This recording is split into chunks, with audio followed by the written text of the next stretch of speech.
ઘણા એમ 5-10% સમજી ગયા, એમ હું નથી સમજી ગયો એટલું એટલું એટલું હું સમજો છું, એટલું સમજો. એ થોડુંક તમને આગળ કહેવું આપણે. તો આને શું કીધું, આને એટલે મારા બાપે શું કીધું, કાળિયો નાથ ત્રિલોકનાથ શું કીધું કે ચાતુર વર્ણમ મયામ સૃષ્ટમ, કે 4 વર્ણ છે, ગુણસ્ય કર્મસ્ય અહમ વિભાગ છે, કે ગુણ અને કર્મના આધારે મેં વિભાગ કરેલા છે. આજે હમણાં બ્રાહ્મણ ને ભંગ્યો ને હરિજન ને ક્ષત્રિય ને હાલમાં હકાવી છે ને, એ નથી.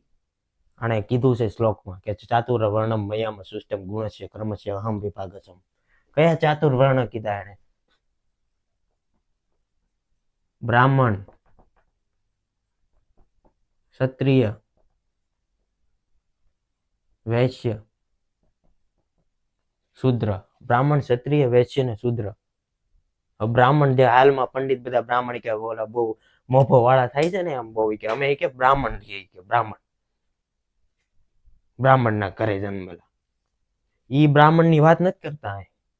આ શું કે છે ભગવાન કૃષ્ણ? બ્રાહ્મણનો મતલબ ઈ એમ કે છે કે જે શિક્ષા, એનો ગુણ શું છે, એ ગુણનો મતલબ શું કીધું, ચાતુર્વર્ણમ મયામ સૃષ્ટમ ગુણસ્ય કર્મસ્ય અહમ વિભાગ છે. ગુણ અને કર્મના આધારે વિભાગ કર્યા છે મેં. ગુણ શું કે છે એનો? ગુણ એટલે એની ક્ષમતા છે કે ભણાવી શકે છે, લોકોને જ્ઞાન આપી શકે છે, એટલે એને આ કેટેગરીમાં નાખ્યા છે, બ્રાહ્મણની કેટેગરીમાં. એનો મતલબ એમ નથી કે તમે બ્રાહ્મણના ઘરે જન્મ લીધો એટલે જ તમે બ્રાહ્મણ. નહીં. શું કીધું? ક્ષત્રિય છો, રાજપૂત છો, ક્ષત્રિયમાં રાજપૂત છો કે દરબાર છો, ગમે હોય, તમે ભણાવતા હોય, તમારો ગુણ એ છે કે તમારી પાસે ક્ષમતા છે લોકોને ભણાવવાની, સમજાવવાની, તો એનો મતલબ એ છે તમે બ્રાહ્મણમાં આવો છો. ભલે તમે જન્મ ક્ષત્રિય લીધો, વૈશ્ય લીધો, શૂદ્રમાં લીધો હોય. આ પેલું જ્ઞાન આપી ગયો એટલે તમે બ્રાહ્મણ છો.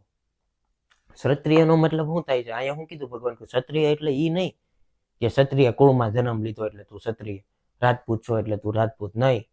બ્રાહ્મણના ઘરે જન્મ લીધો હોય તોય છે ને એના શરીર ગુણ એટલે મતલબમાં એનું શરીર એટલું હુષ્ટપુષ્ટ હોય કે લોકોની સુરક્ષા કરી શકતો હોય. એટલે એનો ગુણ શું છે કે સુરક્ષા કરી શકે. એટલે એનો કર્મ શું થયો કે સુરક્ષા કરાય, જો કરી શકતો હોય ને તો ક્ષમતા. એટલે બ્રાહ્મણમાં ઘરમાં જન્મ લીધો તોય છે ને એ ક્ષત્રિય કહેવાય. શું કામ? કારણ કે એનો ગુણ અને કર્મ. ગુણ શું છે?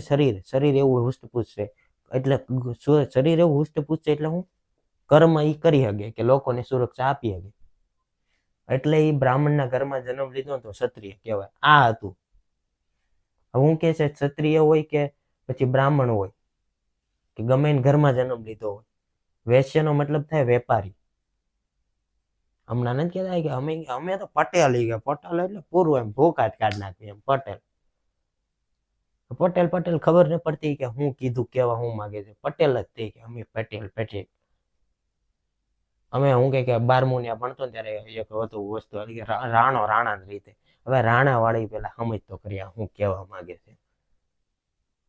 ઊંધા સીધા જ્યાં હોય ને ભાખડે ભરાય છે રાણા રીતે.